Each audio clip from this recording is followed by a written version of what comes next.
एक बहन की कुर्बानी, एक डरावना अंजाम। यह कहानी है एक ऐसी बहन की जिसने अपने 4 भाइयों के लिए अपनी जान तक न्यौछावर कर दी। उसकी मोहब्बत और कुर्बानी ही उसकी सबसे बड़ी परीक्षा बन गई। 4 भाइयों ने, जिन्हें वह अपनी जान से भी ज्यादा चाहती थी, उस पर ऐसा जुल्म किया कि इंसानियत भी कांप उठे। उन्होंने अपनी बहन के साथ दरिंदगी की सारी हदें पार कर दी और जब उनका दिल भर गया तो उस मासूम बहन का मांस पकाकर खा लिया। लेकिन उन 4 में से एक भाई ऐसा भी था जिसने इंसानियत को जिंदा रखा और आखिर तक अपनी बहन का साथ दिया। यह कहानी आपको रिश्तों की गहराई और उनकी कड़वी सच्चाई से रूबरू कराएगी। वह बहन जो कभी अपने भाइयों की आंखों का तारा थी, अब अपने ही घर में अकेली और बेबस हो गई थी। तो चलिए इस कहानी की शुरुआत की ओर बढ़ते हैं। यह बहुत पुरानी बात है। एक गांव में एक परिवार रहता था जिसमें 4 बेटे और एक बेटी थी। मां बाप का साया जल्दी ही उनके सिर से उठ गया और फिर इन बच्चों ने कम उम्र में ही जिंदगी के मुश्किल रास्ते देख लिए। उस समय औरतें घर के सारे काम संभालती थीं और मर्द खेतों और मेहनत मजदूरी में लगे रहते थे। शिकार और एक अनोखा रहस्य, 4 भाई रोज जंगल में जाकर शिकार किया करते थे। वे और उनकी बहन आपस में बहुत प्यार से रहते थे। सुबह होते ही 4 भाई शिकार के लिए निकल जाते और बहन घर पर रहकर उनके लिए खाना बनाती, सफाई करती और बाकी सारे घरेलू काम संभालती। जब भाई जंगल से लौटते तो अपने साथ बड़े बड़े जानवर और पक्षी मार कर लाते। बहन उनका मांस बड़े चाव से पकाती और फिर सब मिलकर स्वाद से भोजन करते। ऐसे ही दिन गुजरते रहे। एक दिन की बात है जब 4 भाई जंगल में शिकार के लिए गए हुए थे। शाम हो रही थी और बहन रसोई में सबके लिए खाना बना रही थी। जब वह सब्जी के लिए हरी साग काट रही थी, तभी अचानक चाकू की तेज धार उसकी एक उंगली पर लग गई। कट गहरा था और खून बहने लगा। बहन ने सोचा कि अगर भाइयों ने यह देख लिया तो वे बहुत दुखी हो जाएंगे, इसलिए मुझे यह बात उनसे छुपानी चाहिए। उसने अपनी ओढ़नी से खून पोंछने की कोशिश की, लेकिन फिर लगा कि कहीं भाइयों की नजर न पड़ जाए। दीवार पर पोंछने की भी सोची, लेकिन वहां खून साफ दिख रहा था। वह बेचैन होकर इधर उधर देखने लगी कि कहां छुपाए। आखिरकार जब कोई उपाय नहीं मिला तो उसने वही साग इस्तेमाल कर लिया जिससे वह सब्जी बना रही थी। शाम को भाई जंगल से वापस आए। बहन ने उनके लिए खाना परोसा। आज साग की सब्जी इतनी स्वादिष्ट लगी कि 4 भाई अपनी उंगलियां चाटते रह गए।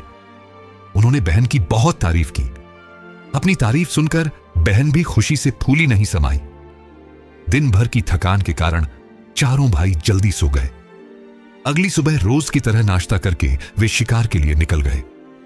जंगल में बहुत देर घूमने के बाद वे एक पेड़ की छांव में बैठकर आराम करने लगे। बातों बातों में रात के खाने की चर्चा होने लगी। सब कहने लगे कि इतनी स्वादिष्ट साग की सब्जी हमने पहले कभी नहीं खाई थी। सबने तय किया कि आज शाम को बहन से जरूर पूछेंगे कि उसने साग में ऐसा क्या डाला था जिससे उसका स्वाद इतना लाजवाब हो गया। शाम को जब 4 भाई घर लौटे तो उन्होंने फिर से बहन की तारीफ की और प्यार से पूछा, प्यारी बहन, कल रात के साग में तुमने आखिर ऐसा क्या डाला था? सच सच बताना। भयानक साजिश बहन सच नहीं बताना चाहती थी, लेकिन बड़े भाई ने कहा, हमें यह जानना ही है कि हमारी बहन ने इतना स्वादिष्ट साग कैसे बनाया। तुम्हें मेरी कसम है। 4 भाई अपने बड़े भाई की बहुत इज्जत करते थे, इसलिए बहन को मजबूरी में सच बोलना पड़ा। उसने धीरे धीरे सारी बात बताई और कहा, बस इतना ही कि मेरे खून की कुछ बूंदें उसमें गिर गई थीं और कुछ नहीं।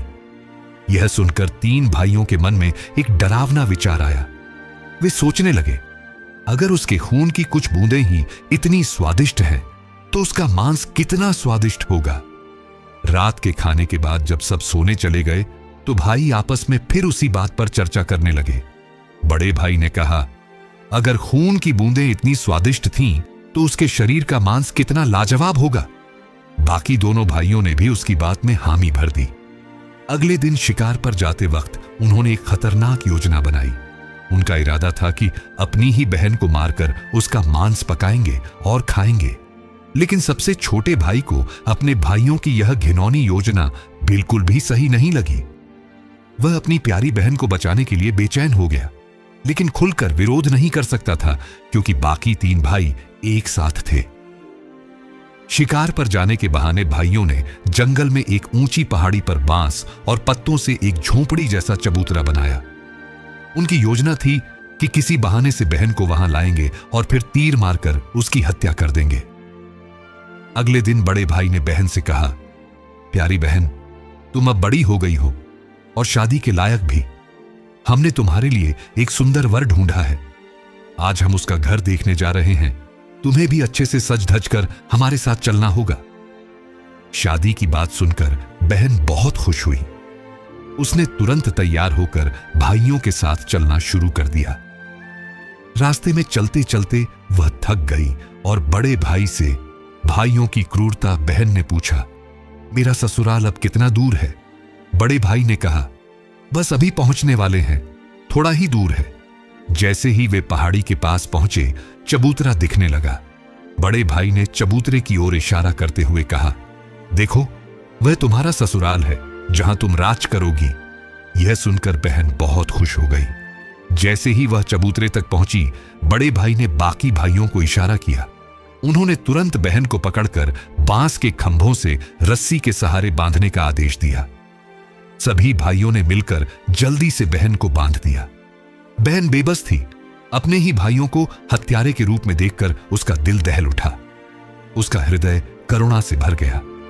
उसने ईश्वर को याद करते हुए प्रार्थना की, हे भगवान, अब तुम ही मेरे सहारे हो। मेरे चारों भाई मुझे मारना चाहते हैं। इनमें से कोई भी ऐसा नहीं है जिसके दिल में मेरे लिए दया और प्रेम हो। बहन की करुण पुकार सुनकर चारों भाइयों के मन में अंदर ही अंदर बेचैनी होने लगी। उनकी आत्मा तड़प रही थी, लेकिन बाकी भाइयों का विरोध करने का साहस नहीं कर सके। जब बड़े भाई ने बहन को निर्दयता से बांध दिया, तो उसने सभी भाइयों को बारी बारी से तीर चलाने का आदेश दिया। जैसे ही बड़े भाई ने धनुष पर बाण चढ़ाया और बहन पर वार करने की तैयारी की, बहन ने आखिरी बार भगवान से प्रार्थना की, लेकिन उसकी आवाज वहीं दबकर रह गई। उनकी घिनौनी योजना सफल हो गई। चारों भाइयों के चेहरे खुशी से चमक उठे। उन्होंने मिलकर अपनी ही बहन की लाश को चबूतरे से नीचे उतारा। इसके बाद चारों भाइयों ने मिलकर उसके शरीर के टुकड़े टुकड़े कर दिए। बड़े भाई ने चौथे भाई को जंगल से लकड़ियां और पानी लाने का आदेश दिया। चौथा भाई अंदर से बहुत दुखी था, लेकिन कुछ नहीं बोल सका। वह जंगल से लकड़ियां और पानी के साथ कुछ मछलियां और केकड़े भी ले आया। भाई अपनी प्यारी बहन का मांस बड़े चाव से पकाने लगे। चौथे भाई के लिए यह असहनीय था।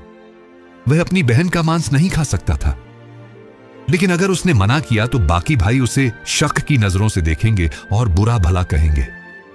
इसीलिए जब मांस पक रहा था, तो उसने चुपके से अपनी लाई हुई मछलियों और केकड़ों को आग में डाल दिया, ताकि वह बहन का मांस खाने से बच सके। थोड़ी देर बाद चावल और मांस पककर तैयार हो गया। जमीन पर केले के पत्ते बिछाए गए और सभी के लिए भोजन परोसा गया। चौथे भाई ने पहले ही अपने बैठने की जगह पर एक छोटा गड्ढा खोद रखा था। जब उसकी थाली में बहन का मांस परोसा गया, तो उसने चुपके से उसे गड्ढे में डाल दिया और केवल मछली और चावल खाने लगा। बाकी भाई बहन की हड्डियां तक चबाने लगे, जबकि चौथा भाई केकड़ा खाने लगा। जब सभी भाइयों ने अपनी बहन के शरीर के स्वादिष्ट मांस से पेट भर लिया, तो बड़े भाई ने चौथे भाई को जूठा साफ करने को कहा। चौथे भाई ने बहन की बची खुची हड्डियां, नाखून, पंजे और शरीर के अन्य अवशेष इकट्ठा करके उसी गड्ढे में डाल दिए और उसे मिट्टी से ढक दिया। कुछ समय बाद उस जगह पर एक बांस का पौधा उगाया और धीरे धीरे वहां बांसों का एक झुंड बन गया। कुछ वर्षों बाद एक दिन एक संत वहां से गुजरे। उन्होंने उस बांस के झुंड के नीचे बैठकर ध्यान लगाने की कोशिश की। तभी अचानक आकाशवाणी हुई, संत, दुर्गंध आ रही है, संत, दुर्गंध आ रही है। बार बार यही आवाज सुनकर संत चौंक गए। उन्होंने तुरंत उस स्थान को साफ किया और बांस के झुंड में से एक बांस काट लिया। संत उस बांस को अपने साथ ले गए और उससे एक तारा पुराना वाद्य यंत्र बना लिया। इसके बाद वे दिन भर उसे बजाते और लोगों के घर घर जाकर भीख मांगते। एक दिन इसी तरह भीख मांगते हुए वे बड़े भाई के दरवाजे पर पहुंचे। तब तक 3 भाइयों की शादी हो चुकी थी, केवल चौथा भाई अभी कुंवारा था।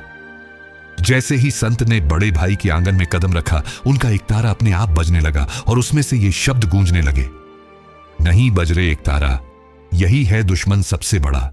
बड़े भाई के घर मत बज, नहीं बज रे एकतारा। दया और प्यार सब छोड़कर रिश्तों पर लगाया दाग, नहीं बज रे एकतारा, यही है दुश्मन सबसे बड़ा। संत के बाजे से निकलती इस करुण आवाज को सुनकर बड़े भाई के चेहरे पर पसीना छलकने लगा।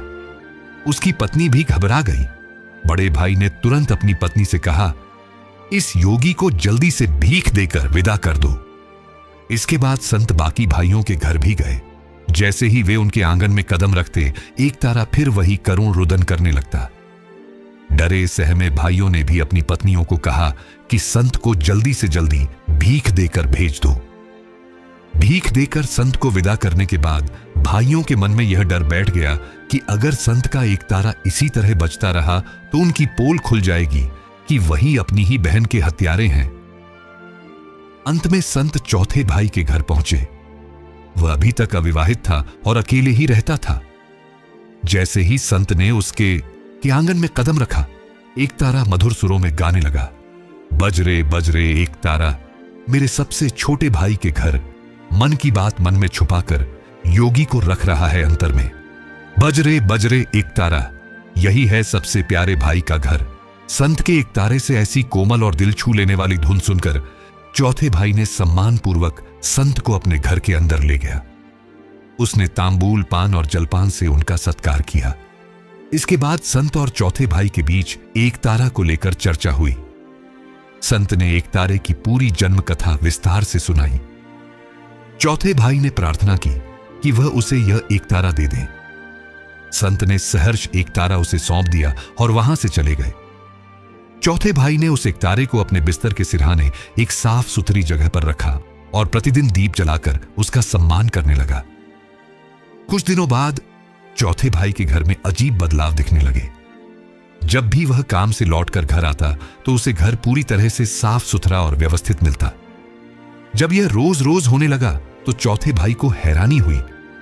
वह अपनी भाभियों के घर गया और पूछा, क्या आप में से कोई मेरे घर जाकर सफाई करता है?